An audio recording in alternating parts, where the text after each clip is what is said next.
오늘 이 시간에는 책을 이제 받으셨죠? 네. 5월 12일 내용을 함께 봉독해 보도록 하겠습니다. 오늘 나눌 내용의 제목은 쓰여 있는 것처럼 의롭다함을 받은 유일한 수단이지만 다른 은혜를 동반하는 믿음입니다. 그러니까 믿음은 의롭다함을 받는 유일한 수단이다. 하지만 그 믿음은 그냥 믿음 자체로만 우리 가운데 허락되어지지 아니하고 다른 은혜들을 동반한다라고 하는 제목의 내용들을 함께 그 내용을 함께 좀 살펴보도록 하겠습니다. 그 중심이 되는 내용은 웨스트민스터 신앙고백서 11장 2항의 내용입니다. 같이 한번 읽어보겠습니다. 시작. 이런 식으로 그리스도와 그분의 의를 받아들이고 의지하는 믿음은 의롭다 하심을 받는 유일한 수단이다. 그렇지만 믿음은 의롭다 하심을 받는 사람 안에 홀로 있지 않고 다른 모든 구원하는 은혜를 항상 동반한다. 그러므로 믿음은 죽은 믿음이 아니며 사랑으로 역사한다. 라고 말씀을 하고 있습니다. 이 관련된 말씀 요절들 같이 읽어보겠습니다. 다음 페이지에 시작. 영접하는 자 곧 그 이름을 믿는 자들에게는 하나님의 자녀가 되는 권세를 주셨으니 그러므로 사람이 의롭다 하심을 얻는 것은 율법의 행위에 있지 않고 믿음으로 되는 줄 우리가 인정하노라. 이와 같이 행함이 없는 믿음은 그 자체가 죽은 것이라. 그리스도 예수 안에서는 할례나 부할례나 효력이 없으되 사랑으로서 역사하는 믿음뿐이니라. 아멘. 이 내용들이 사실 오늘 전체 내용에 답니다. 사실 요절의 말씀에 담긴 내용들이. 그래서 앞에 다시 돌아가서 신앙고백서 내용을 보시면 이런 식으로 라고 써 있기 때문에 그럼 도대체 어떤 식으로라는 얘기냐라고 하는 내용을 좀 볼 필요가 있죠. 그래서 11장은 칭의에 대한 내용입니다. 그래서 칭의에 대한 내용이 앞에 부분에 보시면 이제 뭐 믿음으로만 의롭다함을 받을 수 있다라고 되어 있고, 사실 스프롤 목사님이 쓰신 웨스트민스터 신앙고백서 해설을 보면 이 1항에 대한 내용들만 갖고도 사실 내가 책을 몇 권 써도 부족하다라고 하실 정도로 칭의에 대한 많은 내용이 있지만 요 웨스트민스터 신앙고백서 11장 1항에 있는 내용으로만 좀 가름하도록 하겠습니다. 그 내용은 정제된 언어로 제가 그 내용을 한번 읽어드릴게요. 하나님께서 효과 있게 부르시는 사람들을 또한 값없이 의롭다 하신다. 이것은 이들에게 의를 주입하심으로써가 아니라, 로마 카톨릭을 염두에 두고 있는 거죠. 의화되는 게 아니라 이들의 죄를 용서하심으로써 그리고 이 사람들을 의로운 자로 여겨 받아주심으로써 이루어진다. 이것은 이들 안에 이루어진 어떤 것이나 이들이 행한 어떤 것 때문이 아니라 오직 그리스도 때문이다. 그러니까 이들 안에서 어떤 변화들이 일어났거나 혹은 이들이 외적으로 무엇을 했거나 이것 때문이 아니라 오직 우리 주 예수 그리스도 때문에 이들이 의롭게 여김을 받게 되는 것이다 라고 말씀하고 있는 겁니다. 또한 이것은 믿음 자체나 믿는 행위 또는 어떤 다른 복음적 순종을 이들의 의로 이들에게 전가하심으로써가 아니라 이들이 그리스도와 그분의 의를 믿음으로 받아들이고 의지할 때 오직 그리스도의 순종과 속상을 이들에게 전가하심으로써 이루어진다. 이 믿음은 이들에게서 난 것이 아니고 하나님의 선물이다. 그래서 그러니까 오늘날에는 이 믿음이라고 하는 것 자체가 우상화되어 있는 이제 모습들을 보게 될 때가 있습니다. 믿으면 다 돼. 믿으면 다 할 수 있어. 그러니까 이런 어떤 내 믿는 행위들, 이것이 어떤 하나님보다 더한 어떤 우상적 존재로 성도들의 삶의 모습 가운데 신자들의 삶의 모습 가운데 자리하고 있는 모습들을 보게 되죠. 웨스트민스터 신앙고백서 11장 1항에서는 이러한 칭의의 은혜도 믿음 자체나 믿는 행위 또는 어떤 다른 복음적 순종을 이들의 의로 이들에게 전가하심으로써가 아니라, 그러니까 그것이 주가 아니라 그리스도와 그분의 의를 믿음으로 받아들이고 의지함, 이것을 통해서 이제 이것이 수단이고 그 내용은 뭡니까? 그리스도와 그분의 의입니다.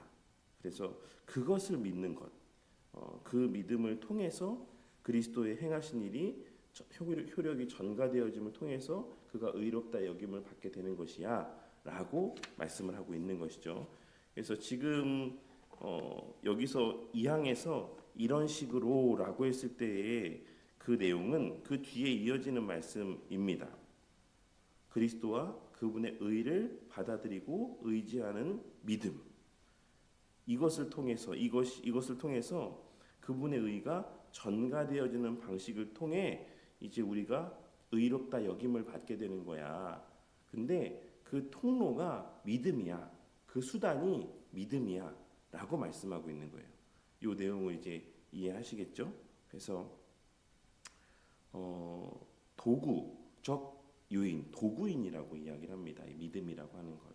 그래서 예전에 이제 그 설명을 오 신학 강좌 시간에 드렸었는데, 우리에게는 사실 이러한 내용들이 너무나도 쉽게 이해가 되는 내용들이지만, 사실 뭐 이 웨스트민스터 신앙고백서가 작성될 당시나 이제 그 이전 우리 믿음의 선배들 때에는 지금보다도 더 로만 카톨릭의 가르침들이 더 편만했고 더 보편적이었기 때문에 그들에게는 의로워지는 요인이 그 도구가 뭐였을까요?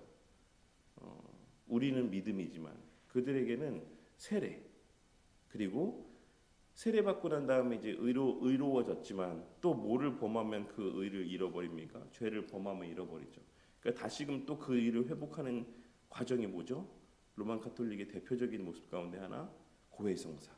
이 두 개, 세례와 고해성사를 통해서 이제 의로워진다라고, 의화되어진다라고 가르치는 게 로만 카톨릭이에요. 그래서 이 두 가지 것에 대한 반박의 내용들이 사실 이 내용들 가운데 담겨져 있다라고 할 수가 있습니다. 그래서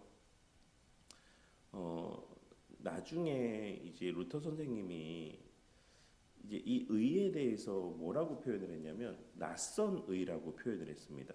그러니까 우리에게는 전혀 발견할 수 없는 의로움, 우리가 받은 칭의의 은혜는 그러한 것이다. 완전한 그리스도의 의를 우리가 전가받았기 때문에 우리에게 있어서의 사실 그 의는 낯선 의다라고 이렇게까지 표현하고 있는 것을 확인할 수가 있는 것입니다. 그래서 믿음은 그리스도와 그의 의를 받아들이고 의존하는 것이다. 그리고 그 믿음은 선물이다라고 하는 것이 웨스트민스터 신앙고백서에서 말씀하고 있는 칭의에 대한 사실 요지, 핵심이라고 할 수가 있습니다. 그런데 이제 그렇게 되면 어떤 의문점들이 생겨나겠습니까?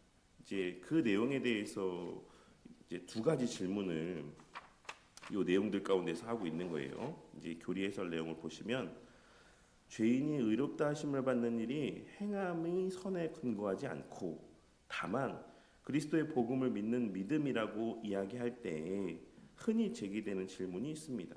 하나는 믿음이라는 것은 보이지 않는 것이고 경우에 따라서 속 생각으로는 믿지도 않으면서 겉으로는 믿는다라고 말할 때 우리가 그것을 어떻게 인정할 수 있느냐라고 하는 문제. 그리고 둘째는 다음 페이지의 첫 번째 단락에 다른 하나는 믿음으로 의롭다 하심을 받는다라고 한다면 선한 행함을 소홀히 하고 죄에 머물러 있는 자가 자신의 구원을 확신하는 그릇된 결과를 낳을 것이며 무엇보다 도덕적으로 방종한 신자를 많이 낳게 된다는 우려입니다. 이 두 가지. 근데 사실 이 두 가지는 같은 종류의 이제 어떤 의문이다. 그리고 또 오해이다라고 할 수 있는 것입니다. 이와 관련하여서 그 루터 선생님이 이제 믿음으로만 의롭게 된다라고 하는 이 신칭의에 대해서 어마어마하게 이제 강조를 하셨죠. 그러다 보니까 그러면 로만 카톨릭은 이 행함과 관련해서 이제 어떤 말씀을 가장 강조했겠습니까? 그러니까 우리가 의롭다 여김 받기 위해서는 물론 은혜가 필요하지. 그러니까 믿음이 필요하지. 로만 카톨릭이 믿음 자체를 부정하는 건 아니에요. 그러니까 우리가 여기도 이제 써 있지만 4번에 이제 오직 믿음을 이야기하고 있지만 이 중에서 로만 카톨릭이 부정하는 거는 뭐겠습니까? 믿음을 부정하는 게 아니고 오직을 부정하는 거죠. 우리는 오직 믿음으로만, 그래서 이제 웨스트민스터 신앙고백서에서 계속 유일하다라고 말씀하고 있는 이유가 로만 카톨릭이 믿음을 부정하는 게 아니기 때문에 그래요. 그들도 믿음을 강조하죠. 근데 믿음에 더해서 무엇인가 있어야 돼라고 말하는 거예요. 이 무엇인가 있어야 돼라고 말할 때 이 무엇은 무엇일까요? 선행을 주로 이야기하는 겁니다. 선행. 그래서 우리 내일 나눌 내용에 보면, 그 잠깐 먼저 보시면 제가 73문 이제 대열입니다. 73문을 다음 주에 볼 텐데, 내일 자꾸 다음 주에 내일 볼 텐데 거기에 뭐라고 되어 있냐면 믿음이 죄인을 하나님 보시기에 의롭다 하심을 받게 하는 것은 믿음에 항상 수반되는 은혜나 믿음의 열매인 선행 때문이 아닙니다. 이렇게 이야기하고 있는 거예요. 그러니까 이 전제가 어떤 이면에 뭐가 깔려 있냐면 선행이 깔려 있는 거죠. 그래서 그러면 다시 이제 아까 질문으로 돌아와서 로만 카톨릭에서는 어떤 말씀을 아주 중요하게 여기면서 이 선행을 성도들에게 강조하고 요구하는 것이겠습니까? 바로 야고보서의 말씀인 것이죠. 그래서 행함에 대해서 강조하는 야고보서. 그래서 루터 선생님이 어떤 고민이 있었냐면 초창기에 야고보서가 정경일까? 라고 하는 의문까지도 엄청나게 가지셨어요. 이거는 너무 로만 카톨릭적인데 너무 잘못된 행함을 강조하는 성경인데 이거는 성경 전체가 말씀하고 있는 그 흐름과 요지랑 너무 맞지 않는 것 같은데 라고 하는 생각에 야고보서의 정경성까지도 루터 선생님은 엄청나게 고민을 많이 하고 의심 많이 했습니다. 근데 이제 나중에 이 말씀이 그런 의미가 아니구나라는 것을 이제 깨닫고 야고보서는 정경이 맞구나라고 이제 자신의 생각을 수정하는데, 어쨌든 그 정도로 이제 이 야고보서의 말씀은 로만 카톨릭에서는 매우 중요하게 여겨지는 말씀이라고 할 수가 있습니다. 왜냐하면 그렇지 않다면 이런 두 가지의 문제들이 발생할 수 있잖아. 믿음이 이렇게 아무런 그게 없다고 성경도 그렇게 말하지 않는데, 그러니까 반드시 믿음과 행위는 같이 가야 돼. 그리고 이 믿음과 행위가 있을 때 그 사람은 의롭게 여김 받는 거야 라고 로만 카톨릭은 말하는 겁니다. 그리고 반대로 그렇지 않다라고 한다면 우리가 이렇게 뭐 아무렇게나 막 살고 하는 방종한 삶, 부도덕한 삶, 이러한 삶으로 성도의 삶이 이어질 수 있잖아 라고 하는 이런 근거들을 펼치고 있는 것이죠. 그런데 그 질문과 오해에 대한 답이 바로 오늘 이 2항의 내용이라고 할 수가 있는 것입니다. 우리는 오직 믿음으로만 그리스도를 믿고 그리스도의 행하신 바, 그 객관적 구속의 사역, 그 성취하신 의만을 믿음으로 그것이 우리 가운데 전가되어져서 의롭다 여김받는 건 맞아. 근데 이 믿음은 결코 혼자 있지 않아 라고 하는 것이 오늘 말씀이 말씀하고 있는 것입니다. 그래서 대열의 문답 72문답의 내용에서 이제 앞에 어제 내용이 있습니다. 의롭다 하심을 받는 믿음은 자신의 죄와 비참함을 깨닫고 의를 행할 능력이 없음을 확신하면서 말씀의 순종을 위해서 성령 하나님의 도우심을 구합니다.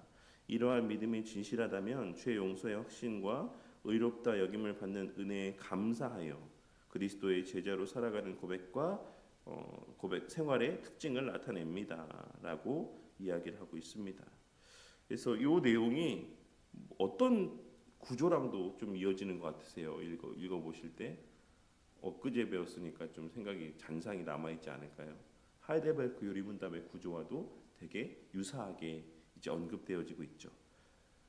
죄와 비참함을 깨닫고 칭의의 은혜 가운데 있는 자들, 그 믿음 가운데 있는 자들은 자신의 죄와 그 비참함을 깨닫는다. 그리고 자신은 행할 수 없다라고 하는 것을 깨달음으로 말미암아 누구의 도우심을 구한다? 성령 하나님의 도우심의 은혜를 구한다. 그리고 밑에 줄에 받은, 그렇게 의롭다 여김 받은, 아무런 자격도 없고 그저 비참한 존재일 뿐인 자기를 그 그리스도로 말미암아 의롭다 여겨주신 그 은혜에 감사하여서 그리스도의 제자로 살아가는 고백과 생활의 특징들을 나타낸다. 이것이 비참과 구원과 감사로 이어지는 하이델베르크 유리문답에서 말씀하고 있는 신자에게 나타나는 그 삶의 모습의 패턴이 여기서도 똑같이 언급되어지고 있다라고 할 수가 있는 것입니다. 그래서 그 내용에 대해서 말씀하고 있는 거예요. 결국 이 구원에 대한 인지가 있는 자는 반드시 그 구원에 대한 감사로 말미암는 삶의 모습이 있다. 그래서 하이델베르크 유리문답에서는 그것을 뭘로 다루고 있다라고 말씀드렸습니까? 이제 십계명의 내용들이 거기에 이제 언급되어지고 있다라고 우리가 엊그제 말씀들 가운데 함께 살펴봤죠. 맨 마지막 줄에 여기서 믿음과 동반하는 다른 모든 구원하는 은혜란 회개, 감사, 사랑의 순종, 인내, 신실함 등을 가리킵니다. 사실 이거를 조금 더 명료하게 이렇게 좀 간단하게 정리해 보자면 사실 이는 성화와 관련된 은혜들입니다. 양자, 성화, 양자가 되고 자녀가 되고 그 다음에 그래서 요한복음 영접하는 자 곧 그 이름을 믿는 자들에게는 하나님의 자녀가 되는 권세를 주셨다라고 말씀하고 있는 이유가 칭의, 양자, 성화 그리고 견인, 영화에 이르기까지의 구원하는 모든 은혜들을 말씀하고 있는데 그 가운데 특별히 이런 질문들의 요지는 뭐기 때문에 행함이 없을 수 있지 않냐, 방종한 삶을 살 수 있지 않냐라는 질문에 대한 반론이기 때문에 주로 성화에 좀 더 포커스가 맞춰져 있는 것이죠. 그래서 우리가 웨스트민스터 신앙고백서의 내용에 보시면 제가 전에도 말씀드렸지만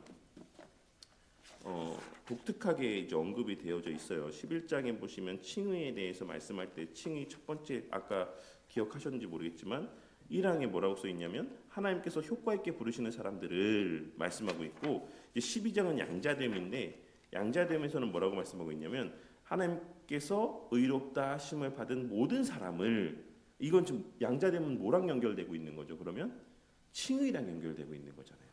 근데 다시 이제 13장의 성화에 가면 또 11장 1항에 하나님께서 효과 있게 부르시는 사람들을 라고 말하고 13장에서도 효과 있는 부르심을 받아 중생하여 자신 안에 창조된 새 마음과 새 영을 가진 사람들은 그러니까 둘 다 효과 있는 부르심과 중생과 연결하고 있죠. 그래서 전에 이 내용 말씀드려서 뭐라고 말씀드렸죠?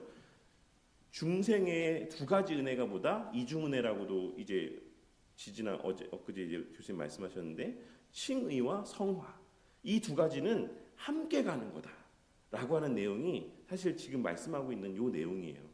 칭의는 홀로 있지 않아. 믿음으로 말미암아 의롭다 여김을 받는데 그 믿음은 또 무엇을 이제 누리게 하냐면 성화의 삶을 누리게 해라고 하는 것이 이제 오늘 말씀이 말씀하고 있는 요지라고 할 수가 있어요. 그래서 그 내용이 요 내용들 가운데 있는 것이고 한 가지만 좀 말씀드리고 마치도록 할게요. 그러면 그냥 외적인 행함만 있으면 이제 정말 그것이 참된 선행일까라고 하는 생각이 들 수 있죠. 왜냐하면 교회 안에 막 열심히 있는 사람들이 많이 있잖아요. 제가 늘상 말씀드리지만 그 교회를 정작 힘들게 하고 네. 뭐 하는 그런 많은 부분이 소위 이제 열심히 있는 분들의 모습 때문에 교회가 막 분란하고 누군가 막 떠나가고 막 이런 일들이 막 벌어지잖아요. 이는 좀 우리가 좀 생각해 볼 필요가 있는 것이죠. 그냥 행함만 있으면 되는 것인가? 율법에 대한 행함만 있으면 되는 것인가? 십계명에 대한 순종만 있으면 되는 것인가? 라고 하는 것에 대해서. 근데 그에 대해서 이제 뭐라고 말씀을 하고 있는 거냐면 사실 하이델베르크 유리문답에서 이제 감사로 말미암는 선행에 대해서 십계명을 언급하고 있는 것은 중요한 의미가 있죠. 예수님께서 십계명에 대해서 계명 제일 큰 계명이 무엇입니까? 라고 했을 때 예수님께서 십계명의 해설을 딱 두 가지로 정리해 주셨잖아요. 뭐였습니까? 하나님에 대한 사랑과 이웃에 대한 사랑이다. 그러니까 니네들이 그렇게 지키고자 아등바등하는 그 율법은 사실 사랑에 대한 계명이야. 하나님을 어떻게 사랑하고 이웃을 어떻게 사랑해야 되는지를 말씀하고 있는 거야. 그러니까 하이델베르크 유리문답에서 감사의 파트에서 십계명을 다루고 있는 것은 그 감사는 무엇으로 표현되는 것이다? 곧 사랑으로 표현되어지는 것이다라는 사실을 말씀하고 있는 것입니다.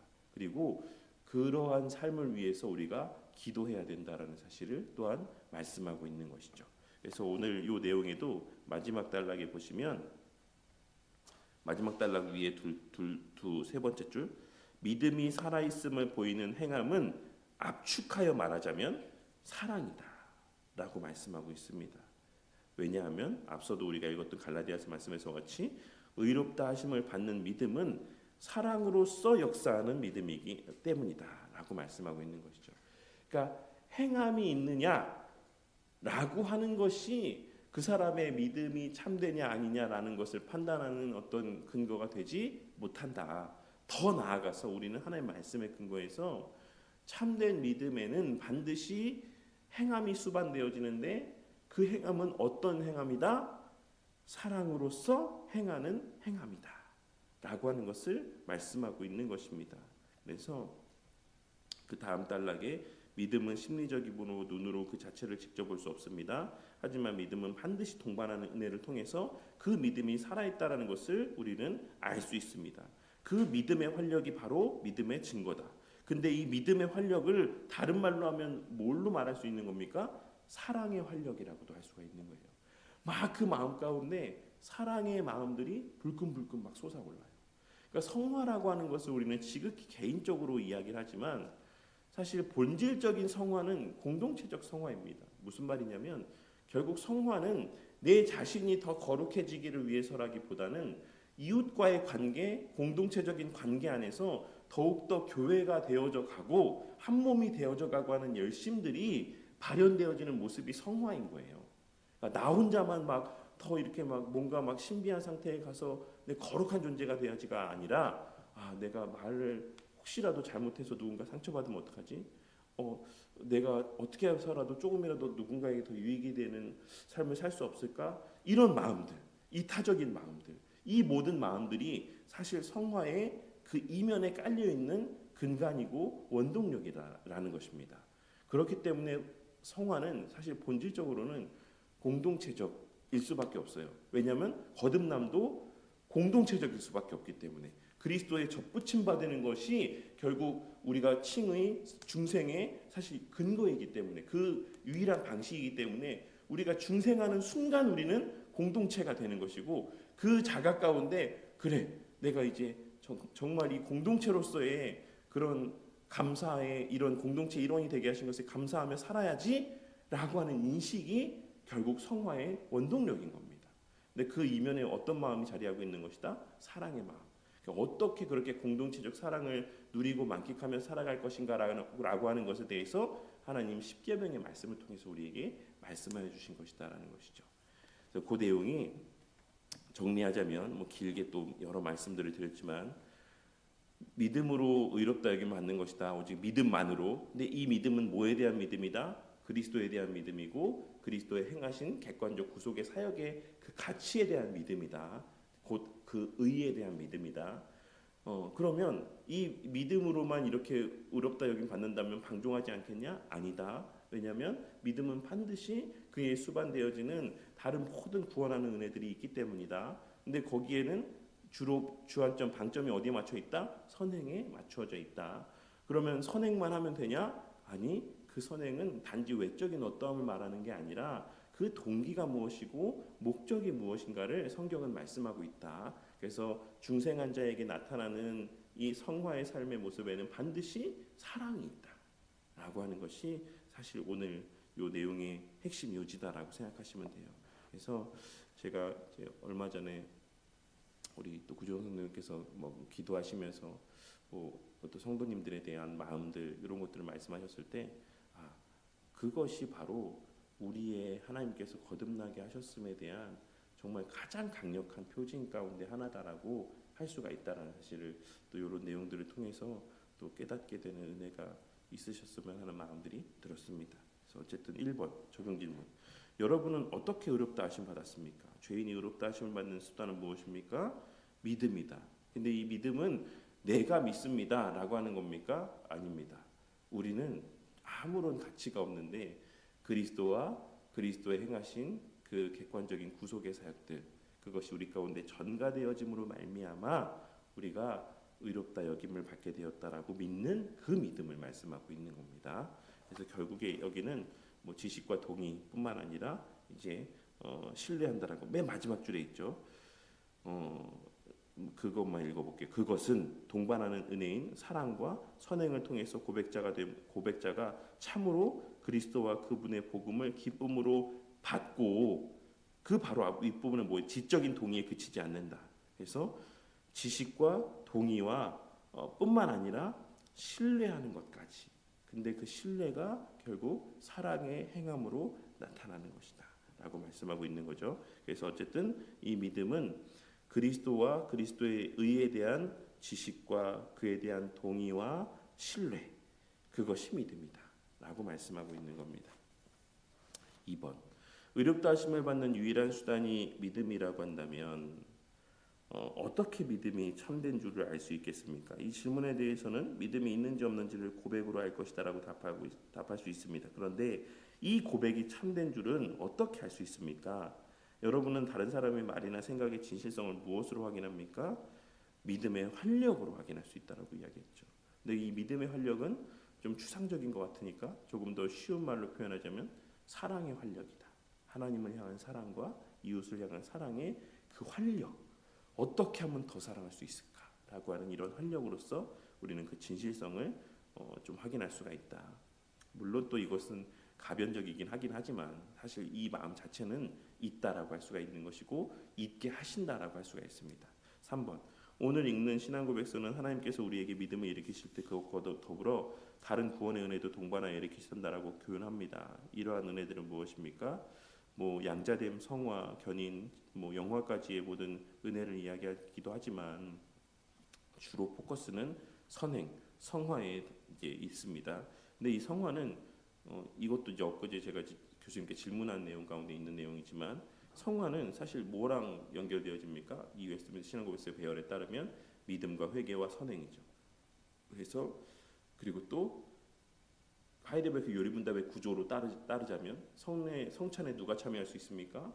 비참함을 알고 그리스도의 구원의 감사를 알고 그다음에 열심히 살고자 하는 어떤 열망들이 있는 자, 결국 비참 구원 그리고 감사, 이런 것들, 이것이 다른 모든 동반하는 은혜라고 보시면 되는 거예요. 그래서 회개가 없이는 아무도 이제 주를 보지 못한다라고 하는 것, 겸손함을 강조하는 이유, 성경이 이 모든 것들이 다 그런 맥락에서의 내용이다라고 할 수가 있는 것입니다. 그리고 행함이 없으면 죽은 믿음이다라고 하는 이 모든 말씀이 다 그런 맥락에서 하는 말씀이다라는 것을 우리가 이해할 수 있어야지만 됩니다. 마지막 4번, 여러분과 주위에 있는 믿음의 사람들을 돌아볼 때 과연 오늘 이런 배움을 통해서 알게 된 교리가 실제로 나타나고 있다라고 생각하십니까? 여러분에게는 믿음과 동반하는 다른 은혜들이 어떻게 나타납니까? 이것으로 여러분은 자신의 믿음이 참됨을 말할 수 있습니까? 그래서 이제 요 내용을 보면서 4번을 보면서 제가 이제 그 기도 제목이 생각이 났어요. 뭐 이제 권사님, 뭐 문집사님 향해서 기도하는 이제 이런 모습들이 그래 정말로 그런 참되게 하나님께서 거듭나게 하시고 또 중생의 은혜 가운데 살아가게 하시는 자들에게는 이웃을 향한 하나님을 향한 사랑뿐만 아니라 또 이웃을 향한 지체들을 향한 사랑의 마음들을 갖게 또 하시는구나라고 하는 것을 다시 한번 마음 가운데 좀 생각을 하게 되었습니다. 그래서 이 내용들이 이제 그렇기 때문에 이렇게 되면 이제 구원의 확신 문제가 또 이제 걸리니까 막 행함으로 판단하고 하니까 이제 뒤에 이어지는 신앙고백서에서 이제 뭘 얘기하는 겁니까? 구원의 확신, 견인과 구원의 확신에 대해서 이제 말씀을 하는 내용들로 이어지게 됩니다. 어쨌든 오늘은 어쨌든 그럼에도 불구하고 믿음은 반드시 다른 모든 은혜들을 수반한다, 함께한다라고 하는 것을 꼭 기억하셨으면 좋겠습니다.